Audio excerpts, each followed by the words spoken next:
which will require now surgery. Luckily for us, 90% are neuropraxia and exanthemasses. Only 10% of cases comprise of neuromasses and root avulsions and absence of rhomboids, that is dorsal scapular nerve. This is how Horner's syndrome looks. There will be grouping of eyelid on same side. You can see the pupil is smaller on the involved side. And this is what you get on X-ray when you see phrenic nerve palsy. Unfortunately, this is case of one of the operated cases of mine. That require nerve surgery. Neuromasses is more likely to require nerve surgery, and also often. Grade 2 is less than 50% of the movement eliminated gravity. Less than 50. This is the full range of the motion eliminated gravity for the biceps. This is less than 50% of the movement eliminated gravity. Grade 3 is more than 50% of the movement eliminated gravity. Grade 4 is full range of the motion eliminated gravity. Now clear so far? Less than 50, more than 50 and full range of the motion. Grade 5, 6, 7, the same way is less than and more than 50% movement, but it will be against gravity. Grade 5 is less than 50% of the movements against gravity. Grade 6 is more than 50% movement against gravity, and grade 7 is full range of the motion against gravity. Now, here I want to just give you the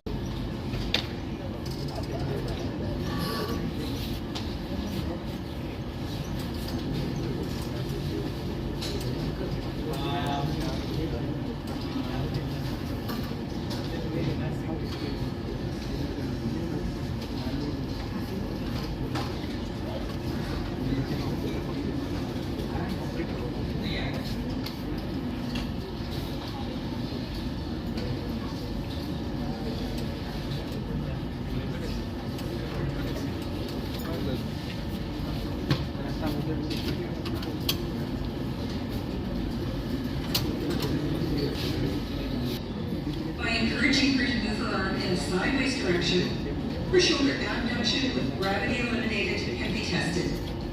Here, Sky demonstrates full abduction without gravity. Later in the evaluation, we will test her shoulder abduction against gravity.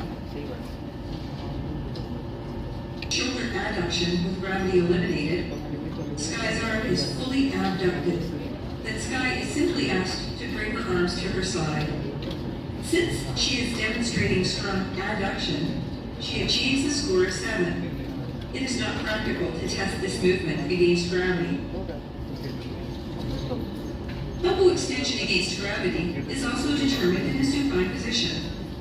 Sky shows a full range of motion and achieves a score of 7. If less than full range is obtained, gravity eliminated extension must be tested in a sitting position. Gravity eliminated shoulder flexion is the only movement tested in a side-lying position. Movement is stimulated in a forward direction. In this case, we can see Sky compensating for her shoulder flexion by arching her back. Since Sky could forward flex her shoulder a little more than half range, she scores a 3. As she did not achieve a score of 4, she will not be tested in an against gravity position. However, to demonstrate how shoulder flexion against gravity should be tested, Abby Beather raises her arm in a forward and upward position. She shows a full range of motion and scores a 7.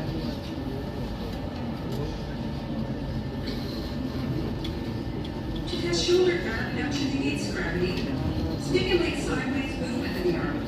To encourage Abby Beather to abduct her shoulder sideways, her movement is level with the foot. We can see she has full range of motion and scores a 7. Internal rotation of the shoulder is tested by holding Beather's upper arm against her side. Her elbow is flexed to 90 degrees. Since she is an older child, Padmini is asked to mimic the movement of the evaluator. Padmini demonstrates strong internal rotation is 7. External rotation of the shoulder is also tested by holding Padmini's upper arm against her side and flexing her elbow to 90 degrees. She is asked to move her hand outward. Whereas the evaluator is showing full external rotation, Padmini can only externally rotate her arm half the full range of movement. She scores a 2. Related towards elbow flexion. Sky demonstrates a full range of motion with gravity eliminated. She will now be tested against gravity. Elbow flexion against gravity is tested with the child's upper arm held at her side. Movement is stimulated towards elbow flexion. Sky does not demonstrate full elbow flexion and scores a 6.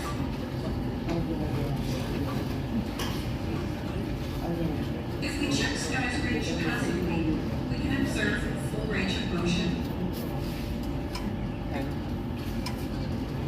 The presence or absence of gravity has very little effect on scoring pronation and supination. A simple position for testing these movements is with the elbow flexed to 90 degrees.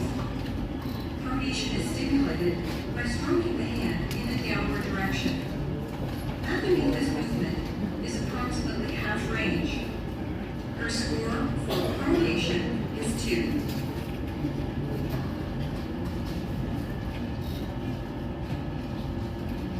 Supination is measured in the same position.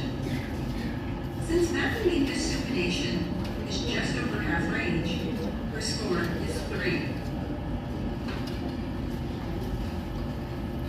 To test gravity eliminated wrist flexion, Padmini's elbow is flexed to 90 degrees with her forearm in a neutral position.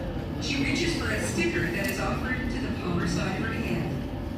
She demonstrates full range of gravity eliminated wrist flexion. This movement will now be tested in an against gravity position. It's extended. Padmini reaches for a toy that is presented to the palm of her hand and demonstrates full wrist flexion.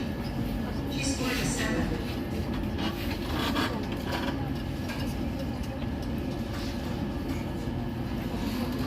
To test gravity eliminated wrist extension, Padmini's elbow is flexed to 90 degrees with her forearm in neutral. She is encouraged to reach for a sticker with the dorsal side of her hand. She cannot fully extend her wrist with gravity eliminated and scores a 3. Not have full range of movement with gravity eliminated, we will not test her against gravity. To test gravity eliminated finger flexion, Padmini's elbow is flexed to 90 degrees with her forearm held in a neutral position. Finger flexion scores are assigned as a fraction of movement from the fingertips to the palm. Although Padmini has a wrist contracture, she demonstrates full finger flexion with gravity eliminated. Padmini's finger flexion should be tested in an against gravity position. Her forearm is fully supinated and her wrist is held in a neutral position. She is asked to cover a sticker placed in the palm of her hand. In doing so, she demonstrates full finger flexion against gravity and scores a 7.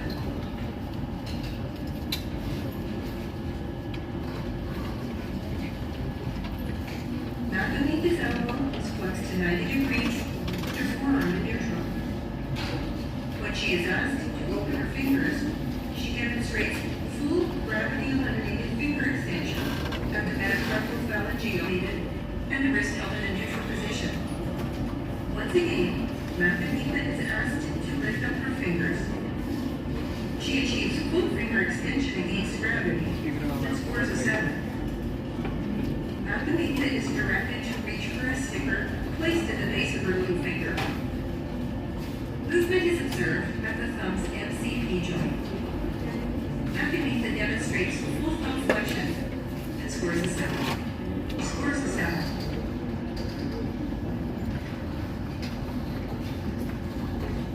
So promising, but there was यहाँ पे movement कोई नहीं. फिर आपने क्या किया, started exercise, आपने घर पे शुरू किया एक्सरसाइज की, थेरेपी सेंटर में घर पे क्या एक्सरसाइज कराते थे बताइए।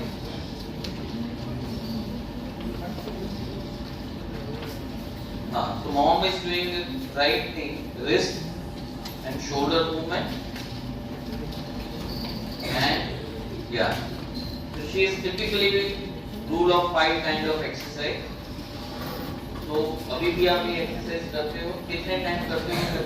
How many times a day? जब भी वक्त मिलता है तो 3-4 times at least she is doing, very good. ये निकल और पहले बच्चे का, so this both the babies are being same, but most of the time the second baby weighs more than the first baby. Okay, so I hope they can guide them to focus.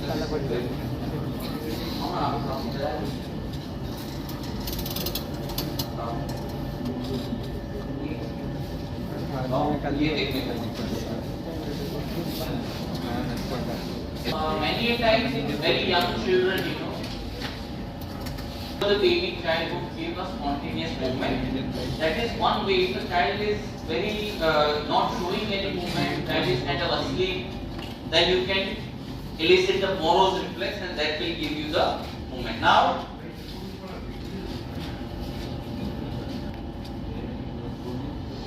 good job. So now this baby has right limb affected, right? And left limb is fully functional. Now can someone tell me how much is the wrist flexion? Let's start with the wrist, that's what I do.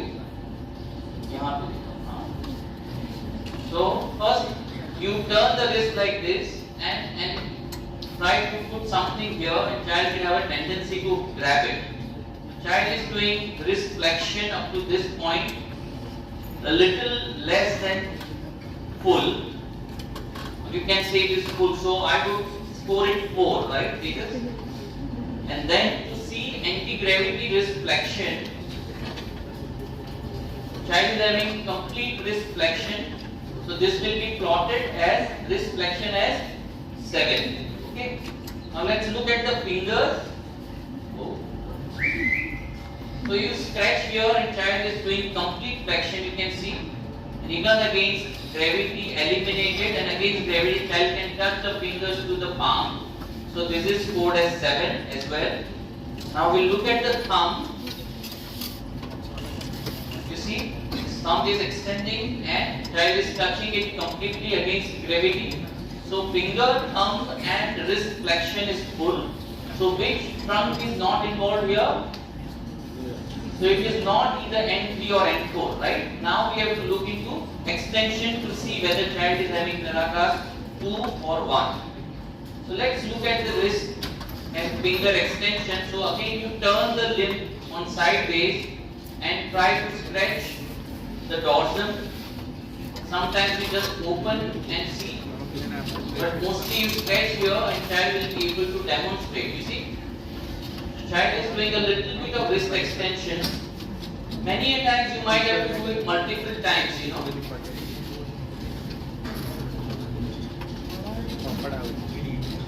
So I saw there is some flicker, a less than 50% gravity eliminated wrist extension. It was happening from the ECU, so this will be plotted as 2.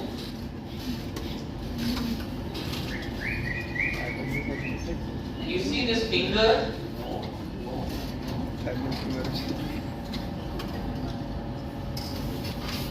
And as they grow, you use some tactile stimulation, some toys where the child gets fascinated. Now, could you see elicit this some finger extension? You look at the video. See, but I would plot it as 2. So there is finger extension movement, but it all are gravity eliminated, and it is less than 50%. So now we can say there is which root is involved here. So C7 is involved. So this is either Narakas 1 or Narakas 2, which is Narakas 2, right? Now let us look at the C 5, 6 movements. So once you have checked with the wrist, you come to the forearm. No, no. And the child is keeping the forearm in pronation. There is a full pronation. And then you stretch it on the dorsal at this side and see if child initiates this.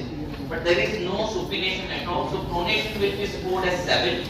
Supination is 0. Because pronation is supplied by lower groups. Now to check the triceps, the best place is to lift the arm, bring it over the baby, and then see if child is able to extend it. For this, you can pinch a little bit at the triceps and see if child is able to lift it. Wait for some time.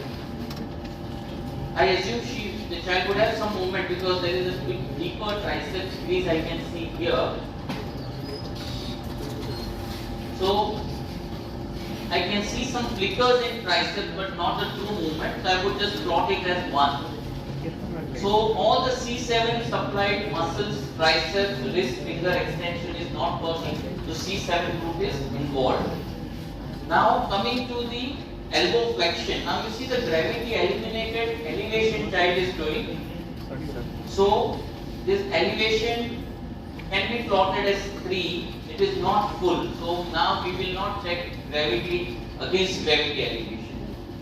I don't see any elbow flexion. To initiate the elbow flexion, we just scratch on the dorsal. Okay? And you scratch on the cotton so to see whether this child is having any adduction or not. Many times you must be aware that certain degree of initial abduction happens from the pectoralis major. If a child is having abduction of 20-30 degrees, it's not plotted as a positive abduction. But 90 degrees is certainly gravity eliminated abduction. See? So, child is not producing gravity eliminated adduction as well or forward flexion. So that those scores, external rotation, adduction, internal rotation will be 0 at this point. So if I total my score, there is 777 for the wrist, finger and thumb flexion, that's 21. 3 for wrist extension, 24. 7 for pronation, 31. And 3 for abduction, so 33 or 34, right? So that is my today's score. And the child is 2.5 months old. So my diagnosis is Narakas 2. And the child is not improved in first 6 weeks, so it is not neuropraxia. So we are either dealing with a neurotraumasis or neurotraumasis, which will come to know by 6 months, with an HSCANS of 31. So my treatment for this child is we would like to observe this child. This child needs electrical stimulation in C5, 6 and 7 recruited muscles and passive range of motion exercises. We have to see that if child develops any contracture like wrist flexion contracture because wrist extension is weak, we would give a temporary cock-up splint to prevent that contracture to happen. Okay? So that was for a, as you say, for a small child.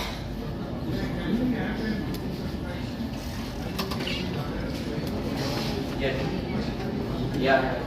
That you have to palpate. The another movement which is the elbow flexion. Now many. So again.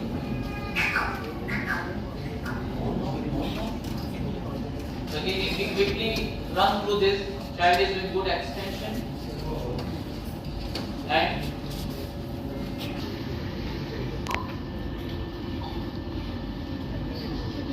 so we find it here a melody chocolate. Something this combination of color golden and brown, all children are attracted. I've tried dairy milk, but something is there in melody. So you try the chocolate.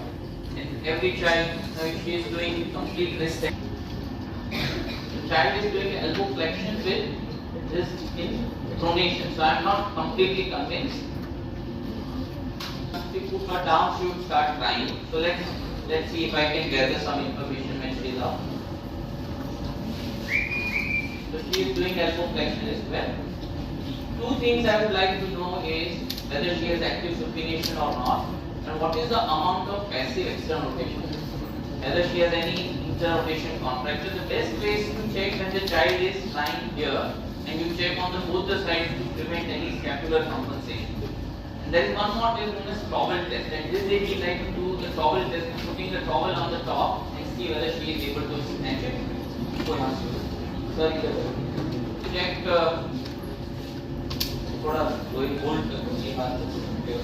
Now putting the handkerchief on the child's face, and now you see. Could you see that on the video? So I am putting it again. This is known as towel test. The child is able to pull the towel off, that means she has a good strength of biceps. And typically these children, they don't need nerve surgery because their anti-gravity biceps function is there. Of course, this is not a very sensitive test. Now you can see the child is doing full external rotation. There is some lag in what we see here and what we do here. Oh. So she also had good gravity eliminated external rotation. So I will keep on watching on this child.